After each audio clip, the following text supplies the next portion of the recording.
கர்த்தருடைய பரிசுத்த நாமத்திற்கு மகிமை உண்டாவதாக. இந்த அதிகாலை வேளையில் இன்று நாம் தியானத்துக்கு எடுத்துக்கொள்ள இருக்கிறதான வேத வசனம் பிரசங்கியின் புஸ்தகம் 12ஆம் அதிகாரம் 7ஆம் வசனம். ஆவி தன்னை தந்த தேவனிடத்திற்கு மறுபடியும். ஆமேன். இங்கு சாலமோன் ஞானி குறிப்பிடுவது நம் சரீரம் மண்ணிலிருந்து எடுக்கப்பட்டு உருவாக்கப்பட்டபடியால் டிசைன் பை காட். சரீர மண்ணுக்கும் இந்த மண்ணிலிருந்து உருவாக்கப்பட்ட சரீரத்தை எடுத்து தேவன் தமது ஜீவ சுவாசத்தை அவன் நாசியிலே ஊதினார் என்றும் உள்ளது. அதனால் ஜீவ ஆத்மாவானான். இந்த ஜீவ ஆவி தேவனிடத்திற்கு திரும்புகிறது. நமக்கு ஜீவனை தந்தவர் அவரே. வாழ்க்கை என்பது என்ன என்று ஒருவரிடம் கேட்டால், பிறப்புக்கும் இறப்புக்கும் இடைப்பட்ட நாட்கள், நிறைய பணம் சம்பாதித்து உலகை அனுபவிப்பது வாழ்க்கை என்கிறார்கள். மற்ற கோடீஸ்வரனிடம் கேட்டால், பணம் இல்லாதவன் மட்டுமே வாழ்க்கையை நிம்மதியாக வாழ்கிறான், தூங்குகிறான் என்பான். இவன்தான் வாழ்க்கையை நமக்கு வாழ்கிறான் என்பான்.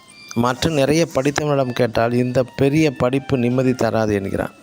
நடுத்தர மக்களிடம் கேட்டால், வெளிநாடு சென்று சம்பாதிப்பது செட்டிலாக வேண்டும் என்கிறார்கள். ஆனால் நம் பரிசுத்த வேதம் என்ன சொல்கிறது என்றால், வாழ்க்கையை மாயை எல்லாம் மாயை என்று பிரசங்கி சொல்கிறான்.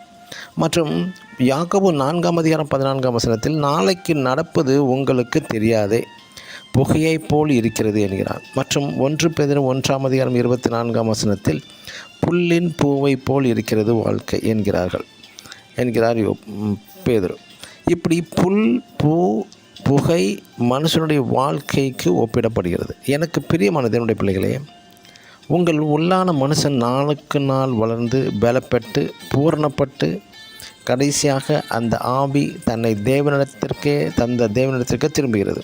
ஆனால் நம் சரீரமோ மண்ணினால் உருவாக்கப்பட்ட சரீரம் ஆகையால் இந்த மண்ணிற்கே திரும்புகிறது.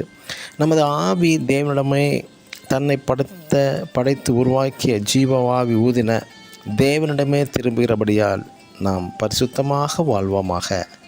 ஆமேன். God bless you.